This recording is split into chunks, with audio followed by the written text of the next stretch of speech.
Good evening, guys. Good evening. Uh, Hello. your mic's hot, Gerald. My mic is hot.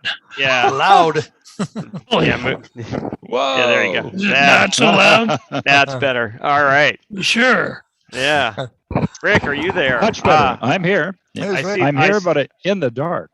I see a ghostly Rick on the lower right corner of my screen Yep. with the reflection of his laptop. Ah, there we go. Yeah, Okay. we could do There. the ghost stories. The like, ghost story, yeah. No, I'll save you all from that. All right. Well, I hope everyone is doing well. We have pretty good conditions tonight. We're surprised. The smoke kind of cleared out. We thought we were going to be showing you red Jupiters and red Saturns, and looks like that's not going to be the case. So we got no wind and warm weather and low humidity and clear skies. So we've got a real program tonight. But before we get started, I want to remind everyone that the Chabot Space and Science Center is still closed because of COVID-19, although we are planning on reopening in November. And in the meantime, in order to support programs such as this, if you are so inclined to make a donation, we would surely appreciate it. You can visit our website at chabotspace.org or on the Facebook screen. If you happen to be part of the Facebook audience, there is a donation button, and we would appreciate anything you can give.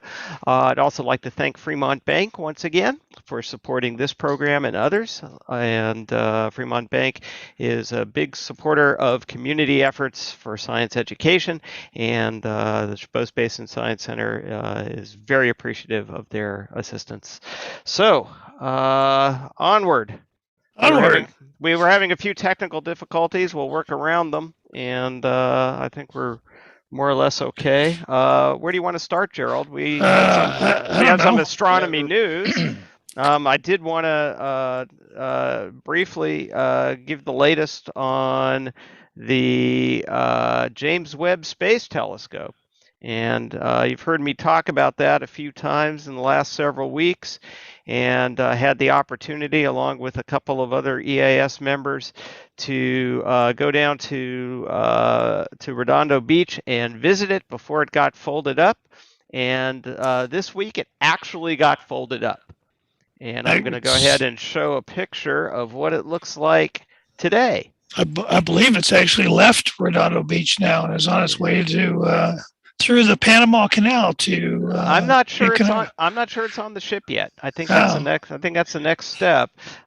It may be. It may be that this photo was taken like a few days back, and you can see how the spacecraft is now a rectangular cube.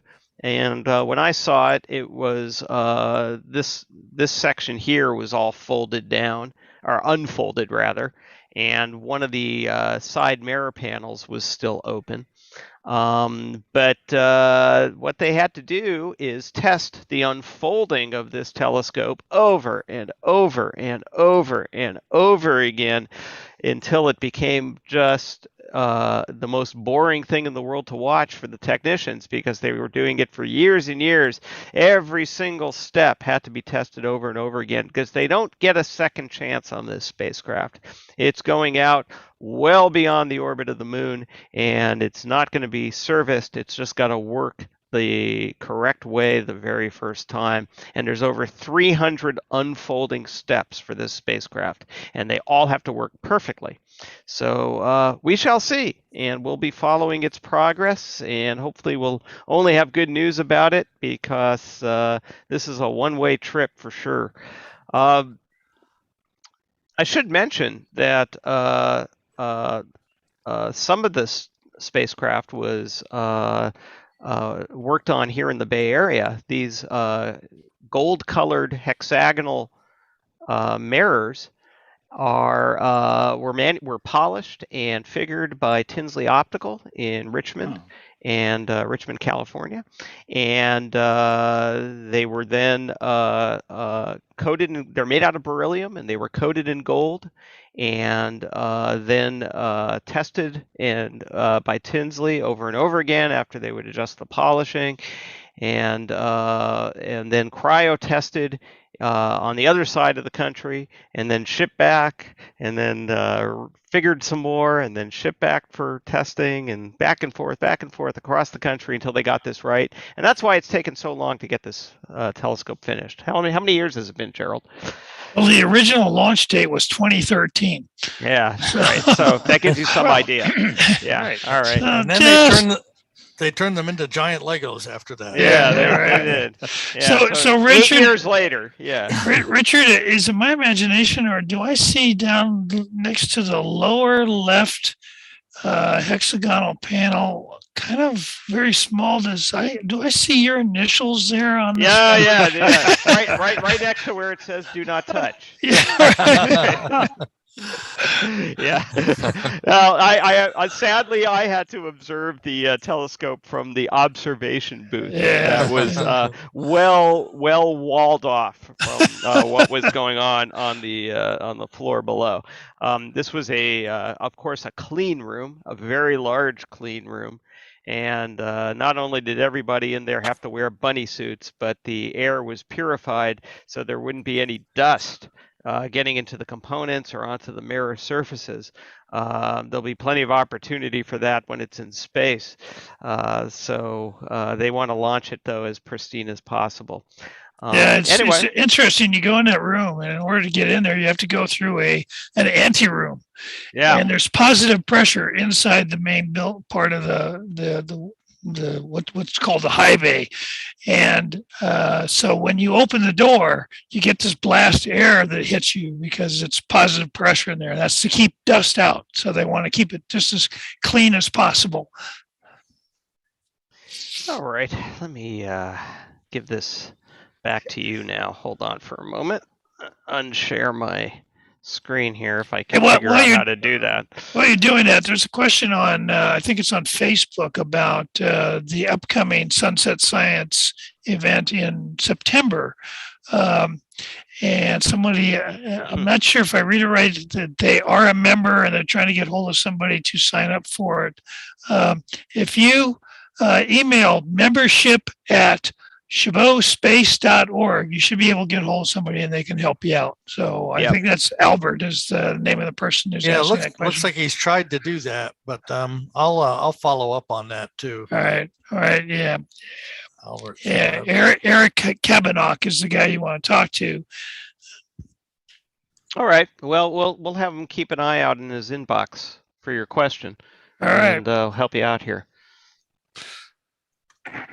Okay, well, what now? I think we are right now looking at a double star system with our telescope. Yeah, Rick, are you happy with what you see on there?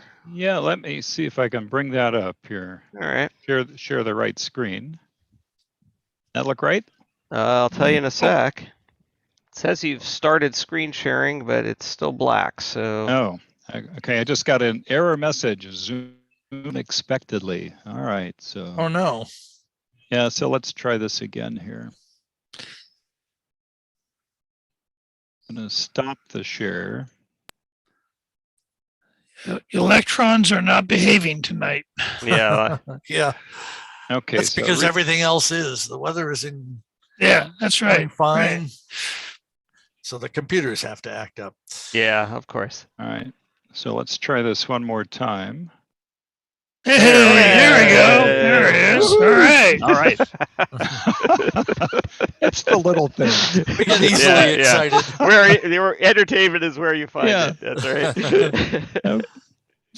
So what we are looking at is called Alberio. Now, Alberio is something you can see with your naked eye, but when you look at it with your naked eye, it appears to be just one single star. It's in the beak of Cygnus the Swan. And when we look at it with a telescope, we see that there are actually two stars there. And they are very different in color. One is blue, one is gold. The gold color is not showing up quite as well in the camera here, but it is. I can tell you that when you look at it with your naked eye through a telescope, it definitely is a gold star. And we like to joke that this is the Cal star because we are very close to the University of California at Berkeley, and their colors are blue and gold. So this is what we call an optical double. It's two stars that are not gravitationally bound to each other, but are along the same line of sight. So they appear very close to each other. There has been a lot of debate over the years about whether or not this was a true binary system. But recently, data that we've gotten from a couple of missions has pretty much established that they are quite far apart, several light years apart. But one of the things that's really interesting about these two stars is the color. And color is what astronomers use to determine the temperature of stars. So I want you to imagine a candle flame. If you look at the part of the candle flame that's very close to the wick, it's blue in color. That's the hottest part of the candle flame.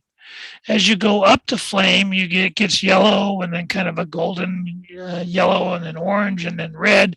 As you get farther and farther away from the wick, it gets cooler. And the same thing is true for stars. A very, very hot star is going to have a bluish tinge to it, whereas a much cooler star is going to be yellow or golden or even red. There are a lot of stars out there that are actually red because they're so cool. And by very carefully measuring the intensity of the light across the whole spectrum, we can actually estimate with a great deal of accuracy the surface temperature of the star. So when we look at these two stars, we know that the blue star is the hot star, the gold star is the cool star. Now you may look at this and say, hey, wait a minute, the gold star is a lot brighter than the blue star, and you'd be correct. So even though the blue star is hotter, the gold star is brighter because it's bigger. The gold star is a star that is approaching the end of its life. And as stars approach the end of their lives, they swell up. They become red giant stars. And when they are really big, the surface is cooler, but it is much larger. You have a whole lot more surface area to radiate light. And so that actually makes the star brighter, even though it's cooler in temperature. So if you had two stars that were exactly the same size and one was blue and one was gold, then the blue star would be the brighter, the hotter star would be the brighter. But if you've got two stars that are not the same size, the blue one is small and the gold one is big, even though the gold one is cooler, it will appear brighter. That's one of the things that we use to estimate the age of the star, is how bright it is for its size. So blue and gold star, blue and gold double, called Alberio in the beak of the constellation Cygnus, the Swan. I want to point out also that, astronomers, like all sciences, love to classify things. And, biologists classify living creatures by, species, family, class, variety, whatever. Astronomers have a huge list of stellar classifications of different stars, different types of stars, and color plays a huge role in that. And if you really want to learn more about that, Wikipedia actually has an excellent article on stellar classification. Go to Wikipedia, search for stellar classification. It'll give you the history of how stars were classified and all the various competing classifications, because every observatory had its own classification system, and it was only until modern times that these different classification systems came together into a more uniformed way of studying stellar objects. So anyway, it's a very interesting article, and it's got some good graphics and a good list of classifications. You'll be amazed at how many different ones there are. Yeah, one of the things that often puzzles astronomy students is when they start learning about the classification of stars, there's a funny order to it. We use letters to indicate the general temperature range of a star. So a really hot star is going to be a type O star. A little bit cooler but still very hot star, like this blue one, will be a type A star. The sun is a type G star. A star even cooler than the sun would be a type K, and then a really cool star would be type M. And, it's kind of an odd sequence: O, B, A, F, G, K, M. And you might wonder why it is that it's such an odd sequence of letters. But it has to do with the history of the classification system and how a long time ago they classified stars based on the intensity of the hydrogen coming from the star, not the temperature. And what were called Fraunhofer lines and how they were labeled. And so over time, as astronomers came to understand more about stars and, what are the true differences in stars, they realized that old system didn't quite work. That old system, by the way, had a nice sequence, A, B, C, D, and so on. So it wasn't until they started saying, well, we should really be classifying these stars based on their temperature, not, how much hydrogen we're seeing. That's when they rearranged all the letters to match up so that the letter classification of a star stayed, but its order changed around. And so it's very confusing. We're astronomers and we like to give people the impression that we are, very intelligent. And so we come up with all these confusing things. That's good. I'll have to remember that. Well, I remember, in 7th grade, we had to learn stellar classification in astronomy. And we were all taught mnemonics for remembering that order. Oh, yeah. And I still remember it. Yeah. And that's the only way I can remember it, in fact. Yeah, we have a somewhat sexist mnemonic. Yeah. But we remember it. But it's mentioned, and the mnemonic goes, forgive me, ladies, oh, be a fine girl, kiss me. So it's type O, B, A, F, G, K, and M. N. It was N at the end. You can say, kiss me now. Well, or there's also a type L star. For a while, was it going to be an L or an N? So it was kiss me lustily. So, take your pick. We'll get letters, right? Yeah, that's it. Now we're in trouble. Send them to Richard. Yeah. Thanks. I'm sure glad I'm off camera right now. Yeah. God. Yeah, Rick has plausible deniability.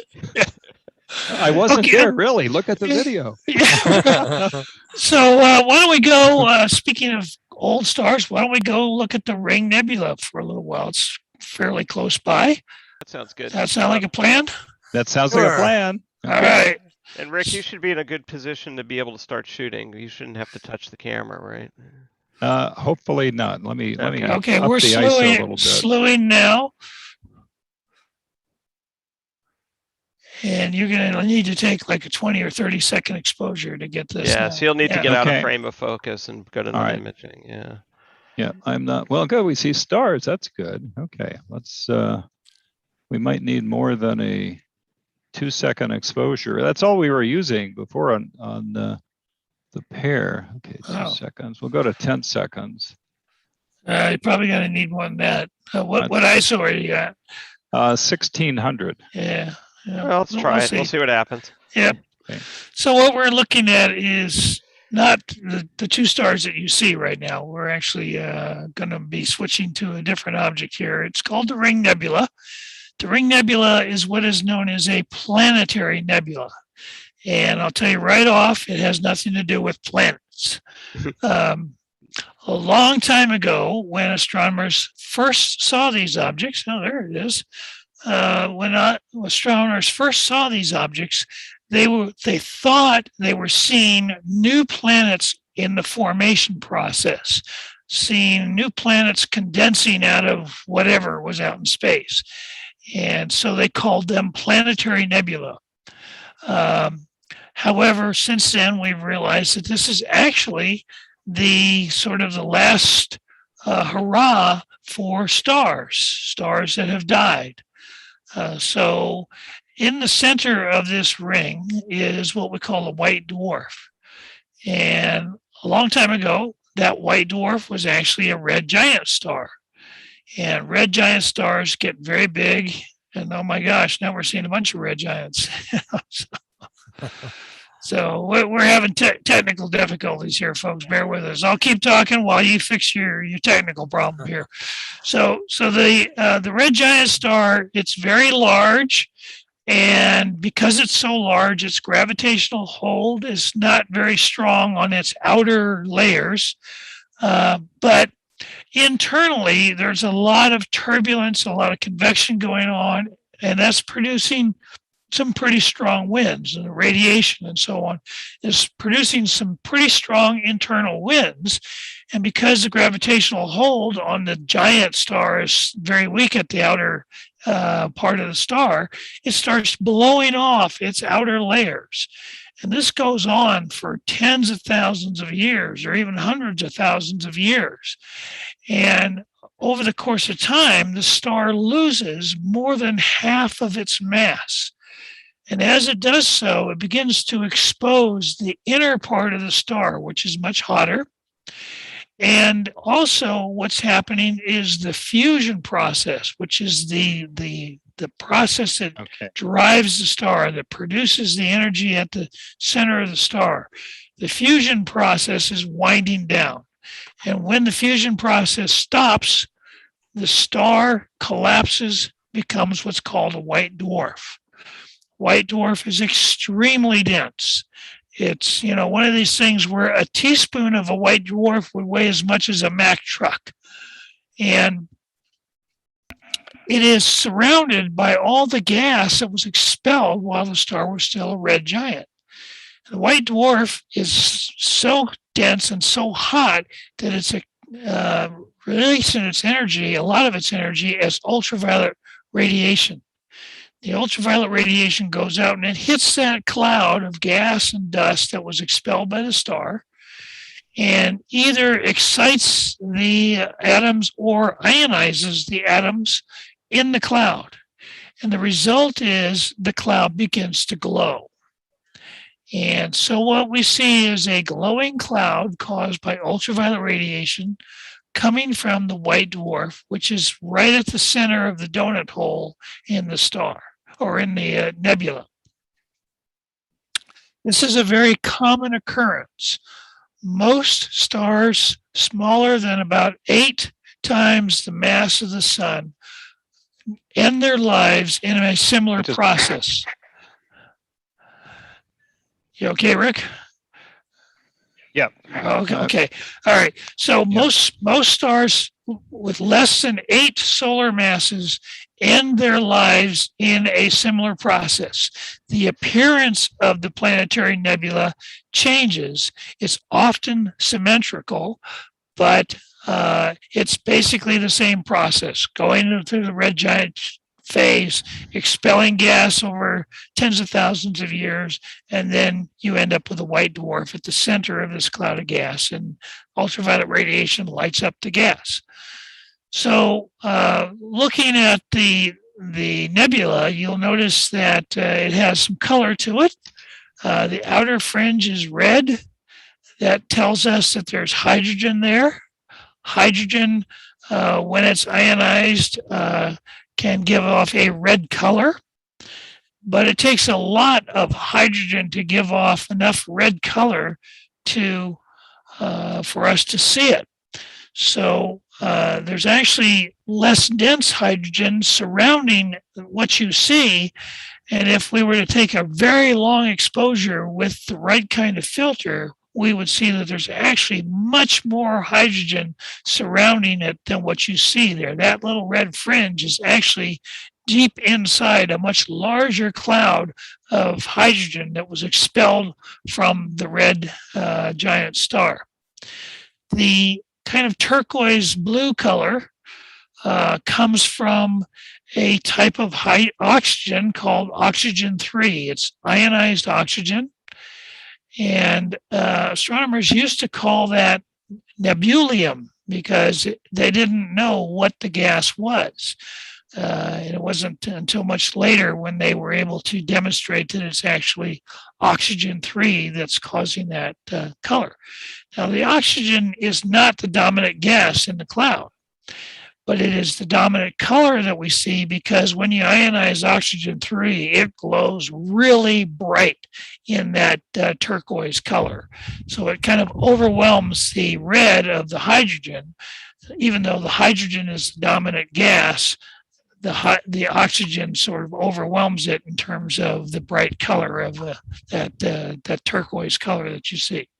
I'd like to point something out here, which I think is fascinating. You can only, really see this with Rick's camera because this is not something I was able to capture with mine. But if you look at the red ring and the greenish blue ring, you'll notice how much brighter the color is on the top and at the bottom.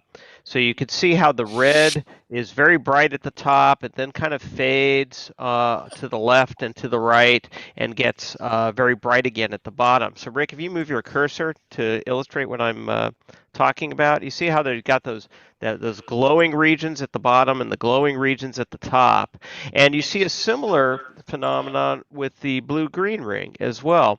And that's because the ionizing radiation from the star is not completely spherical and symmetrical with the star. You get areas that are hotter and areas that are colder in the space surrounding that star, and it's the top and at the bottom that have the higher concentration of ionizing radiation, causing that gas to glow brighter. Another thing, there's a lot of debate about the true shape of the Ring Nebula. We see it as a ring,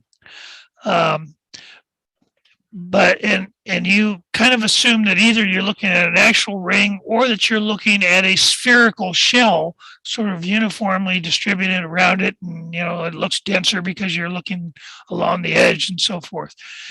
But there is some argument that what we're actually looking at is down the tube of an hourglass. So if you could take this whole thing and rotate it 90 degrees, it would actually be an hourglass with a lot of gas blown off the poles of the star and then a torus around the equator of the star. But the gas coming off the poles of the star actually forms a kind of a tube-like structure. And we are looking down the tube. Now, the reason we think that is because there are many of these planetary nebulae out there, literally hundreds of them, and they are all at different orientations and have different appearances, and quite a few of them actually have an hourglass appearance to them because we can see them at the right angle. Don't be surprised if it turns out that what we're looking at is actually down the center of a tube in an hourglass. All right? Yeah. Okay. Very cool. Thanks. Well, we've been talking a lot about Saturn. Saturn is up and Saturn is nice and bright. So how about if we go to visit Saturn? Yeah. Lots of stuff. Lots of stuff to talk about with Saturn. We may have to touch the camera for this, so we'll have to see how it goes. And can we give it about another 15 seconds? I'm just snapping an image here. All right. Oh yeah. We could do a countdown. 9, 8, I'm poised. 7. 4, 3, 2, 1. There we go. Okay. You are free to move about the universe. Okay, go to live mode if you can, because I'm going to. Is this where you have to go and tweak the camera? Nope, there it is. Nope, there it is. No, I'd say we're pretty good. Yeah. And focus looks good as well. Yeah. Yeah. Whoops, come on. Yeah, we may have to touch the camera if it's too bright when we get onto Saturn. So. All right. Well, what I wanted to do is sync on Altair before we went to Saturn. So done that. And let's tell it to go to Saturn. And here we go. Okay.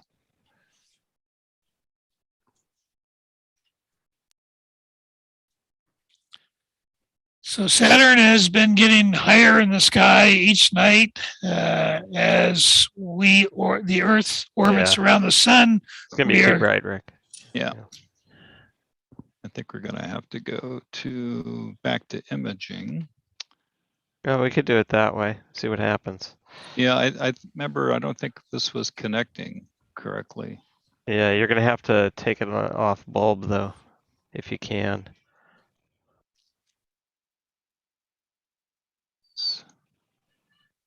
Let's try 3 seconds. So bear with us here. So anyway, Right. as the Earth orbits around the sun, the Earth is orbiting faster than Saturn. Saturn takes 9.5 years. I'm sorry, no, 30 years. I'm getting my numbers mixed up here. Saturn takes nearly 30 years to orbit around the sun. So the Earth laps it every year. Is that live view or is that? This is live view. Let's try to center it though. All right. Yeah, let's. Yeah, but you have to get down to a fraction of a second. Your exposure should be about like a 30th or 60th of a second. Yeah, it's for some reason it's not allowing me to do that. So we're going to have to. You can change it to manual on the camera. That'll fix that. Okay, you're not going to want to snap a picture. To do that, I have to disconnect the camera. I don't think you do. I think you could just switch it. I can't. No, it will not switch when it's connected to the computer, and I can't touch it. All right, let's try that. Let's try this. Well, bear with us, folks. All right, going to imaging. And let's try. Yeah, that's what I was going to try. Move it. Yeah, just go ahead and hit 40th of a second at ISO 400. You're getting Titan and Rhea pretty well there. Yeah. That orange dot that you see that's just to the right of Saturn. Saturn is that big blob. But the orange dot, that is the moon Titan. It's Saturn's largest moon.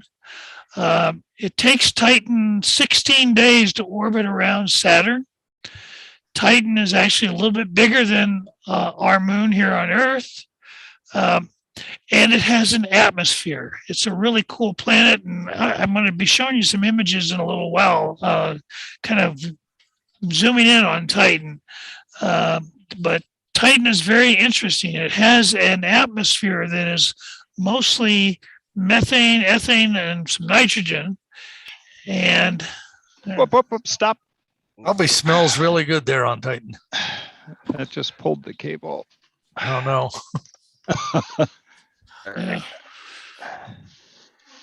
You got the Four Stooges up here, folks. Yep. All right, why don't you do a disconnect on the camera? Fortunately, he didn't pull the camera right off the back of the telescope or anything like that. So. Yeah. All right. It came close though. So I'll tell you what, while you guys are doing that, why don't you let me share my screen and I'll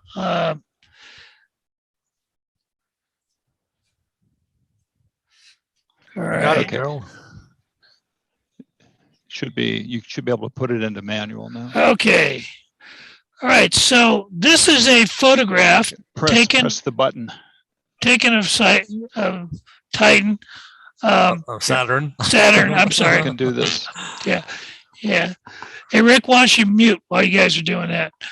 So this is a photograph taken of Saturn with one of Chabot's telescopes. This is actually taken with our oldest and smallest telescope, the one we call Leia. Leia is an 8-inch refracting telescope. It's 138 years old.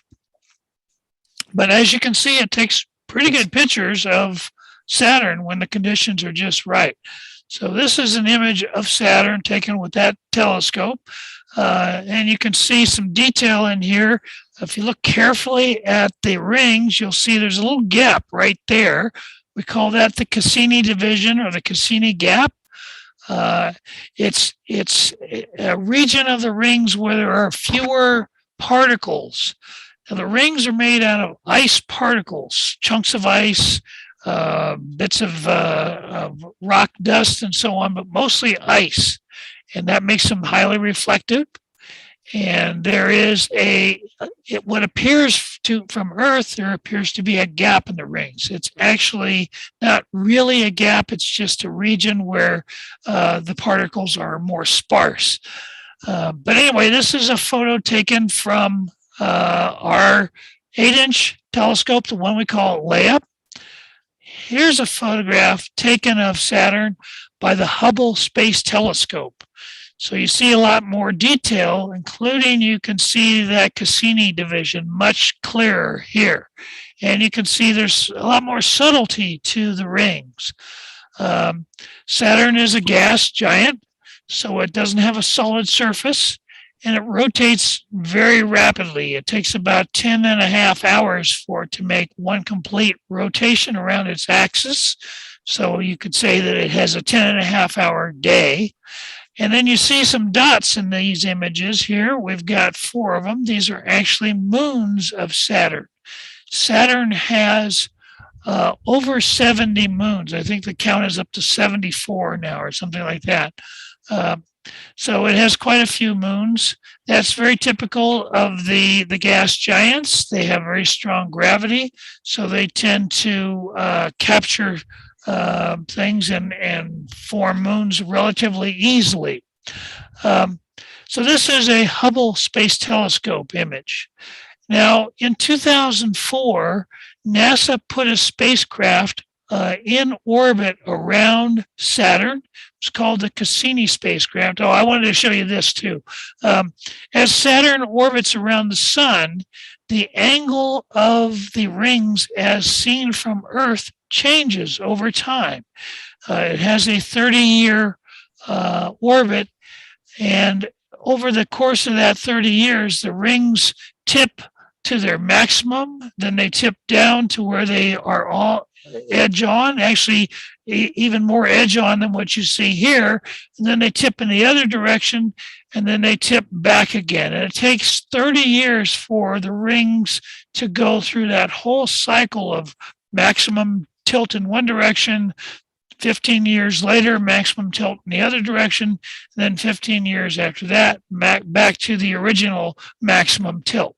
So that's really something very interesting to observe if you don't mind, committing yourself to a 30-year observing cycle for Saturn.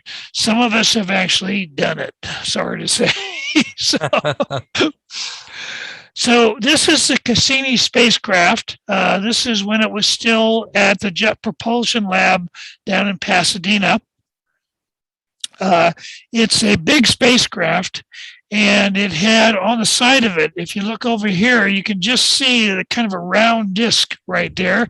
That's the Huygens probe, which was actually sent to the moon Titan. And Cassini went into orbit in 2004, and this was one of its first images of Saturn taken by the Cassini spacecraft. Yeah. Now, Cassini orbited around Saturn from 2004 to 2015. So it was there for a long time. And as it orbited, it periodically shifted its orbit so you could see it from different angles and so on, and sent back just some spectacular images, mostly as we're going to get.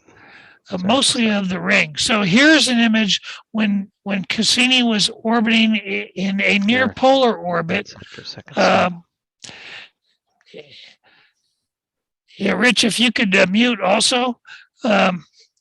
So this is kind of view that you would never get from Earth of Saturn. This is in orbit around Saturn, not quite a polar orbit, but high above the ring plane, and you get a sense of what the rings look like. And of course, this side of Saturn is facing toward the sun. You can see the shadow of the rings on the planet. And then, of course, you can see the planet's shadow cast across the plane of the rings in this direction here. Pretty cool orbit image. And you can see yet more detail in the rings. You can see the Cassini division. You can see what's called the E ring, which is this little skinny ring out here. And there's one of the moons here. So even more detail. We got a lot from Cassini, and especially of the rings.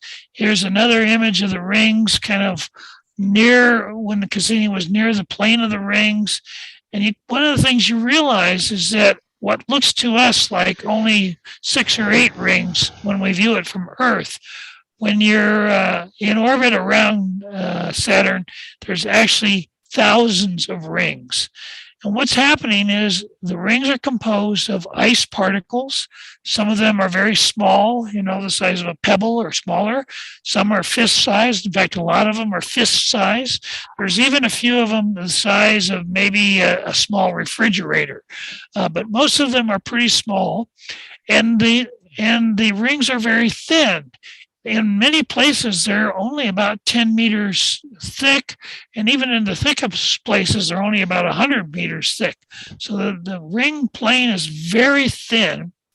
And what happens is, as particles orbit around Saturn, because of the laws of orbital mechanics, ring particles that are close into the planet orbit faster than ring particles that are farther away.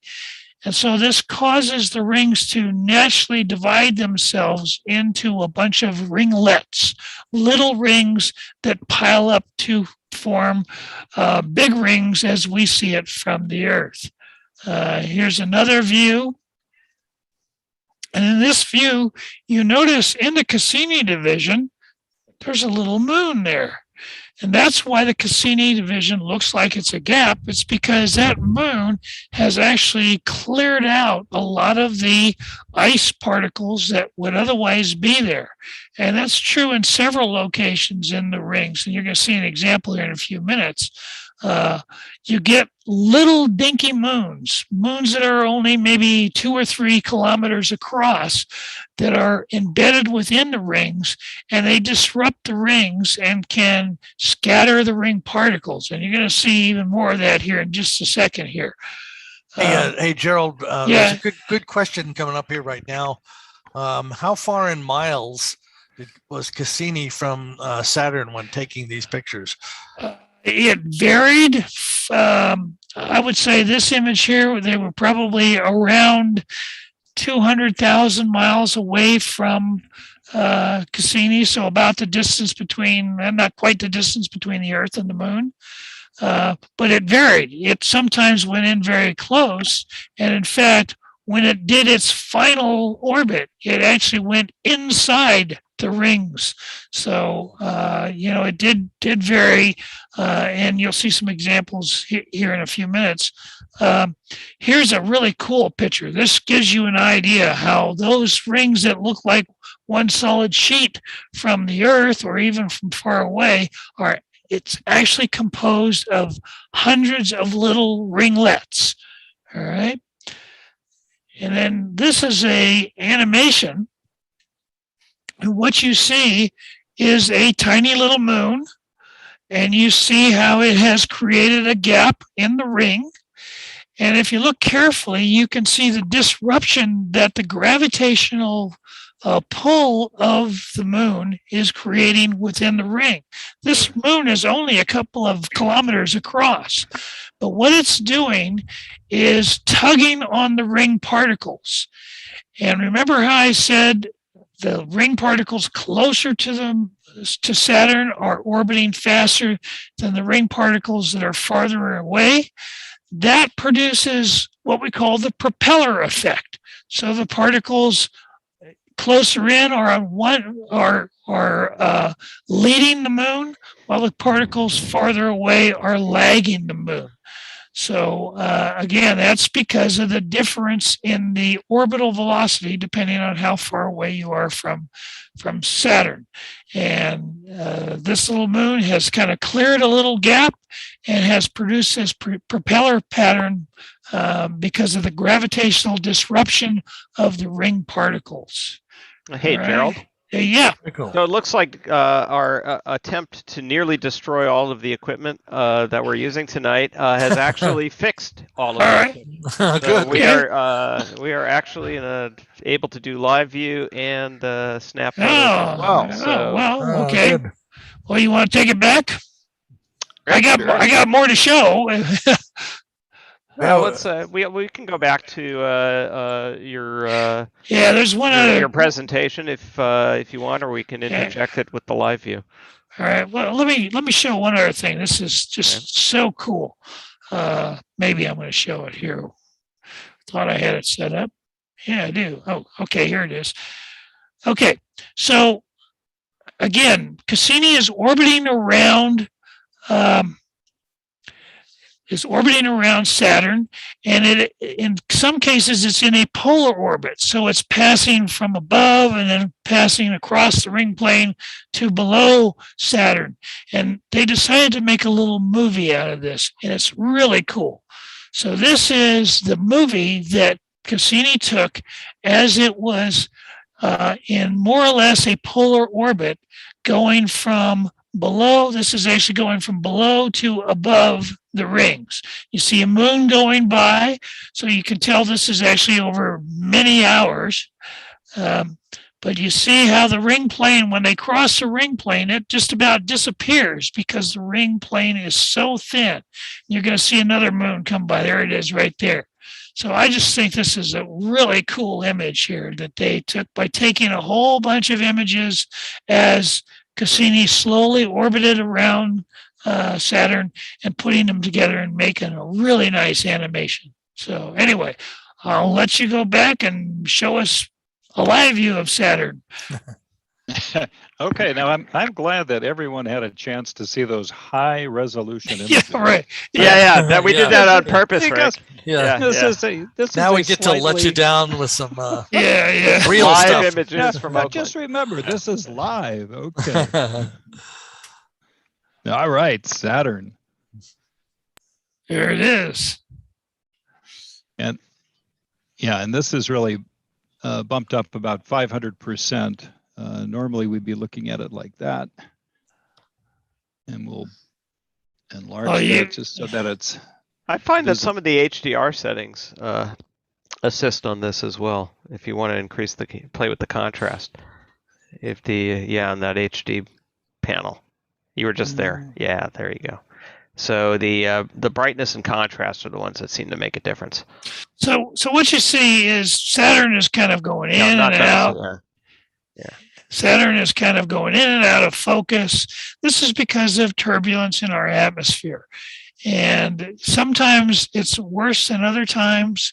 It's not too bad tonight, but it's bad enough to where we're not getting a nice sharp image. And this is actually pretty typical. It's unusual for us to get a really sharp image of Saturn this way. If we wanted a sharp image, what we would do is actually capture the video and then go through the video frame by frame, looking for the single frame or small group of frames during the exact moment when it was nice and sharp. So you end up throwing away most of the frames, but keeping a few of those frames. Then you stack them together, and that gives you a really nice, sharp image of Saturn.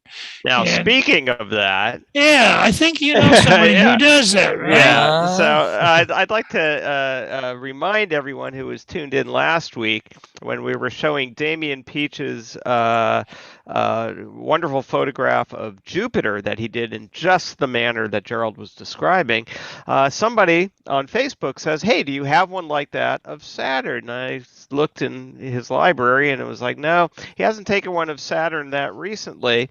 It turns out that as I was answering that question, he was in the process of acquiring a Saturn image. So I have one from last Saturday night that's worth showing, because everything he does is worth showing. And I'm going to go ahead and bump you off for just a second, Rick. Don't be offended. And here is Damian Peach's photograph of Saturn, taken from an 11-inch telescope. I believe he does it in the Bahamas. No, he actually uses a 14, a C14. Oh, did he graduate to a 14? Yeah, he did. He's got a pair of 14s, and he does a lot of this work in the Bahamas because the air is so steady there. Yes, it's. This image that rivals Hubble.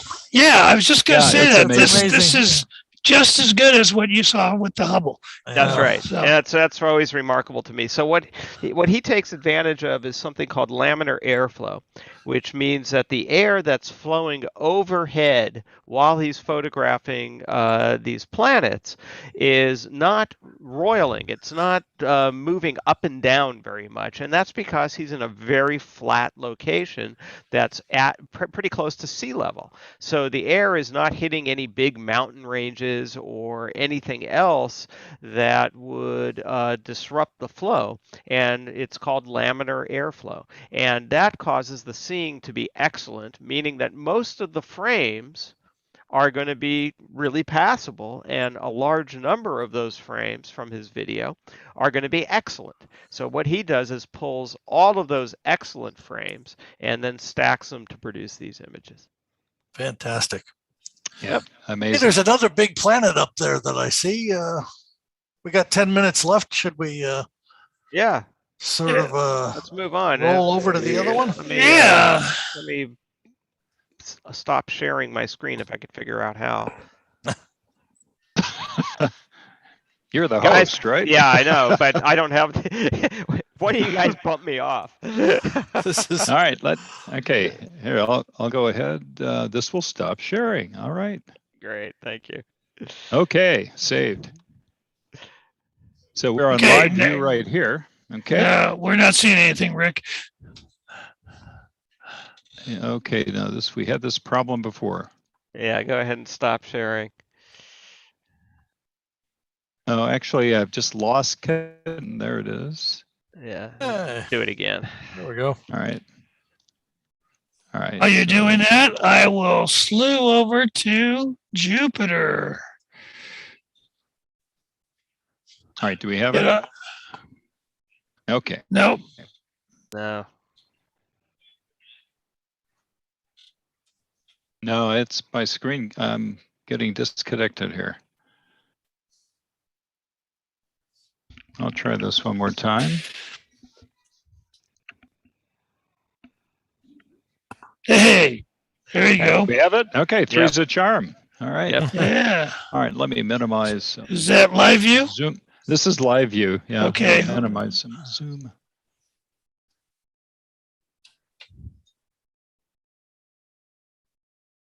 Oh, getting some detail there. Yeah, that looks a little better. All right. See if we. Okay, that is 1/640th.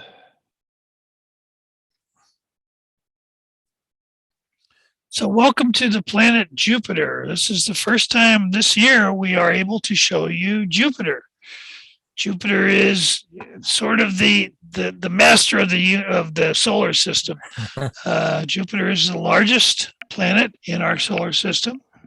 It's 88,000 miles in diameter. So that's 11.2 times the diameter of the Earth. It's a gas giant. So its atmosphere is mostly hydrogen, although it has some other things in it as well. It's got some methane, some carbon dioxide, other gases as well, but it's mostly hydrogen gas. When you look at Jupiter through a telescope, you see dark bands and light bands wrapped around the planet. Planet rotates very rapidly. It has the shortest day of any planet in the solar system. Its day is only 9 hours and 50 minutes long, roughly. And so it's rotating very rapidly. And if you just think about that, if it's 88,000 miles in diameter and it takes only 9 hours and 50 minutes to make one rotation, then at the equator, things must be moving pretty fast. I think I calculated it once, it's like 26,000 miles an hour. So with that kind of rapid rotation, if you have high and low pressure areas in the atmosphere, they're going to wrap around the planet. They're not going to form little spirals like what we have on Earth. They're going to wrap themselves right around the planet. And that's what's happening. And that's what's causing those light areas and dark areas. As a general rule, and I want to emphasize this is just a general rule, the dark areas tend to be lower pressure areas while the light areas tend to be high pressure areas. And the cloud gases are rising in the high pressure areas and sinking in the low pressure areas. Now, supposedly we are able to see the Great Red Spot, although I'm not seeing it. It's right near the edge at this point. It's about to drift off to the edge. Okay. But yeah, it's hard to see when not it's at not the quite edge. sharp enough to see. Yeah. Well, You want me to, let me tweak the focus here a little bit and see if I can make it worse. oh, I'm sure we can do that. Yeah, that's not making it better. Don't zoom in now, Rick. Just kind of leave it alone. Let me see if I can. Oh. You just passed this. That's as good as you're going to get it right there. Yeah. So you see how it goes in and out. You get moments of absolute sharpness, and then you lose it again. Yeah. So, When we started out tonight, the wind was very calm, but it has picked up a little bit now. Yeah. Yeah, so I guess that's going to be about the best we're going to get right now. What about some moons? We back off a little bit, and well, I guess you have to take some pictures to do that, huh? Yeah, the moons don't show up in live view. You'll have to take Yeah. Yeah, the moons. Our exposure is only 1/800th of a second, so that's not long enough to reveal any moons. Yeah. So why don't you show us some moons, and then we'll. Let me try. Jupiter will become a big bright blob. Oh, Jupiter became Saturn. Yeah. Yeah. Let me try. So Jupiter has, I believe it's up to 79 moons that we know of now. Most of them are very small, but Jupiter has 4 moons we call the Galilean moons that are large moons that are but they're the moons. Easy to see in binoculars. There you go. So you see 2 moons very close together there on the left. Yeah, that's Europa and Ganymede. Europa toward the planet and Ganymede away from it. And on the other side of the planet is Io. And where's Callisto? Callisto's out farther by the Ganymede and Europa side. Okay. So maybe if we slew over a little bit, are we still in live view? No. We can't do live view for the moons. Okay. All right.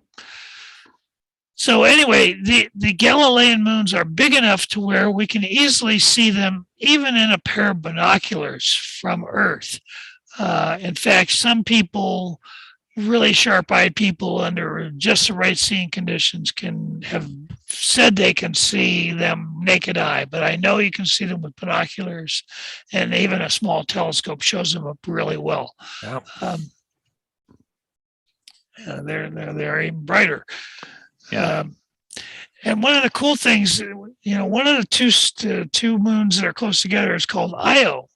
And Io is fairly close to Jupiter, close enough to where it only takes Io just 2 days to make one complete orbit around Jupiter.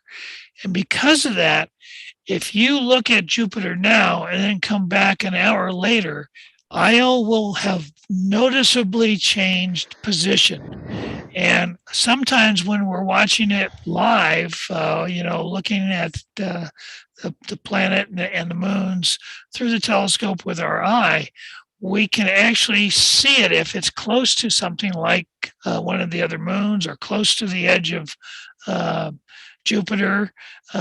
We can actually watch it change position. Its orbit is that fast. It's really kind of amazing to see that. Mm-hmm.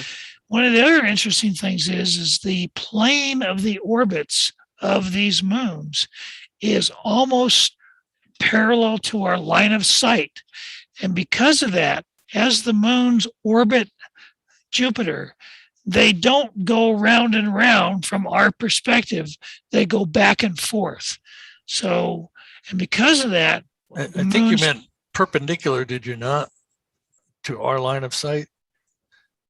To our line of sight, the plane is perpendicular to us. No, the plane is parallel to our line of sight.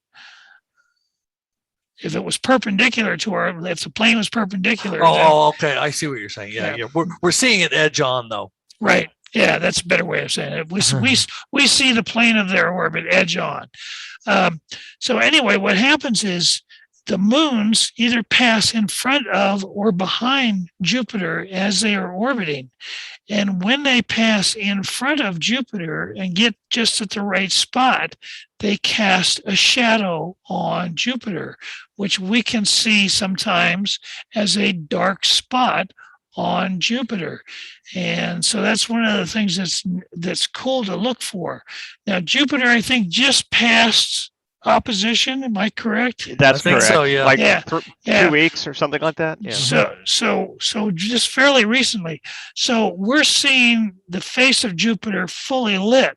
So if one of the moons were to pass in front of it, the shadow would be very close to where we also would be almost in line with the moon itself.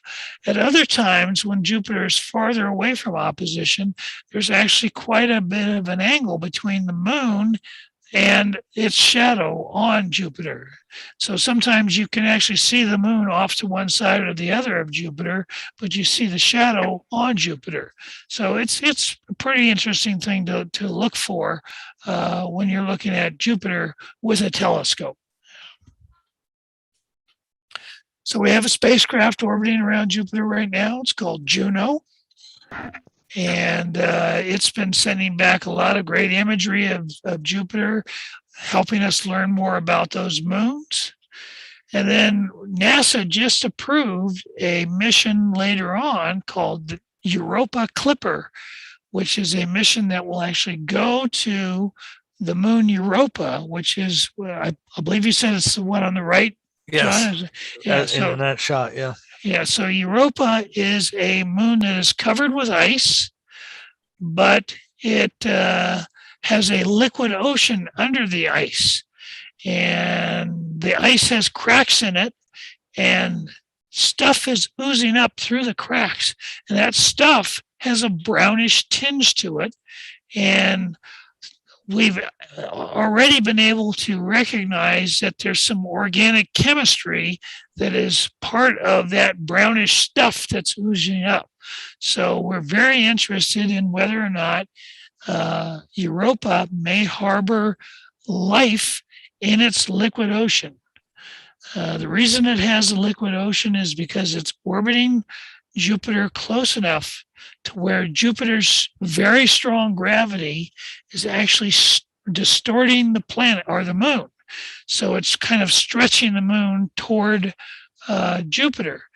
But Europa's orbit is not a perfect circle. It's an ellipse. And so sometimes it's closer to Jupiter than at other times. And because of that, that stretching changes. It sort of stretches it more when it's closer and less when it's farther away. So it's flexing the moon, and that creates a lot of internal heat within the moon, and that allows it to have a liquid ocean under a very, very thick layer of ice on the surface. You know, Jupiter has a profound effect on all of the moons that are orbiting it. And I was just thinking, as you were describing what's going on Europa, there's also some very significant effects on Io. And Io is one of the most volcanically active bodies in the solar system. Yes, it and at the same time, Jupiter is the largest particle accelerator in the solar system, perhaps next to the sun. The sun also does a pretty good job of that. But Jupiter has what's called a particle torus, where there are these particles accelerated by the magnetic fields of Jupiter to very, very high speeds. And people who were studying those those ionized particles, were noticing that there would be bursts of activity. And a researcher in Berkeley noticed that those bursts in activity correlated with volcanic eruptions on Io. And it turns out that the magma that bubbles up from Io through the volcanoes then ends up being accelerated by Jupiter's magnetic field and becomes part of that plasma torus. And they're very interrelated that way. So it's just an interesting story. And I wonder really if some of the other bodies are equally affected by Jupiter's magnetic fields and gravitation in the same degree as Io and Europa are. Well, you mentioned how volcanic Io is, and I have something to share with you. So I'm going to bump you off, Rick. Okay. And I'm going to share, I think, maybe it's this one. Yeah, it's this one. All right. There we go. Wow. Excellent. This is a video that was made by the Cassini Spacecraft as it passed by Jupiter on its way to Saturn. It took these images of Io, and you can see all the dark blotches on Io. It's very much a volcanic moon, but you can see a plume of volcanic ash being spewed up about 200 miles up into space and then falling back down onto the surface of Io. Of course, Io is much smaller even than our own moon. Actually, it's about the same size as our moon. And it doesn't have a strong gravity, so volcanic ash spewed out by those volcanoes goes pretty high up in the sky. And you can see sort of the effect of another one down here. Yeah, there's another one. Yeah. So anyway, I thought that was pretty cool. So that's pretty cool. That's a really good image. So that material is then picked up and accelerated by Jupiter's magnetic fields and contributes to that torus. All right. Well, how are we doing on questions? Pretty good. We haven't had a whole bunch of them. I'm gonna check. People were just mesmerized by our technical incompetence tonight. A lot of comments. Yeah. Are any of them nice? Most of them, they're fairly nice. Nobody said anything nasty to us. There was one question from Amber Eve, and it says, have you guys done a presentation on supernovas? I saw one as a child and would be fascinated to learn more. We have done a couple on supernovas. Whenever one is discovered in usually it's in a distant galaxy. We haven't had a supernova in the Milky Way in quite some time. We try to put our telescope on it, and we try to take an image and point out the supernova. A couple weeks ago, there was a nova in the constellation Ophiuchus. That wasn't a supernova, but it was a what's called a nova, which is caused by a cataclysmic variable star, where material is fed into from usually a red giant, and it's transferred over to an orbiting white dwarf star, and that causes the white dwarf star to flare up with all of that material that was captured from the other star. And there's a particular star in Ophiuchus that, there it is. Normally, this star would look like one of the dimmer neighboring stars around it. But it flared up from magnitude 12 to magnitude 4 or 5. And it's now back to being a dim star again. These nova events are usually fairly short-lived, maybe just a couple of weeks at most. I think the last time this one flared up like this was 10 years ago. 10 years ago, yeah. Yeah. And but this was a perfect example of that phenomenon. But I'll tell you, if another supernova happens one of these weeks, we'll be on it. Absolutely. We promise. Yeah, there's a service that astronomers use. So anytime they spot anything like that, they immediately post. They call it a telegram, although it's not telegrams anymore, but they call it a telegram to let all the other astronomers know, hey, there's something you guys want to look at, so. Hey, we've got Callisto. Oh, there you go. You got it. There you go. Good job, man. Good job. Yeah, those are nicely focused too this time. Yeah. So all four of those moons are called the Galilean Moons. They were discovered by Galileo Galilei in 1610. And although Ganymede and Europa look like they're very close together, they're not. That just means that they happen to line up from the way we're looking at them from Earth. Right. But Io actually is the closest of the four moons to Jupiter. So that gives you some idea that the alignment here is very deceiving. Yeah. So, Gerald, I'm just captivated by this idea of us receiving these old-timey telegrams about supernovas. I think really that's how they should be announced. There should be somebody who shows up at your door with one of those yellow Western Union printouts. And says, supernova. Sir, there's been a supernova in M24. Sorry, that's what it's called.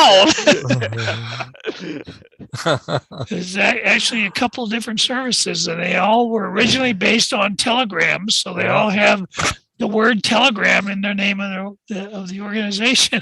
All right. Well, any other questions that we need to answer? Yeah. Anybody want some stock recommendations? All right. Well, thank you, everybody.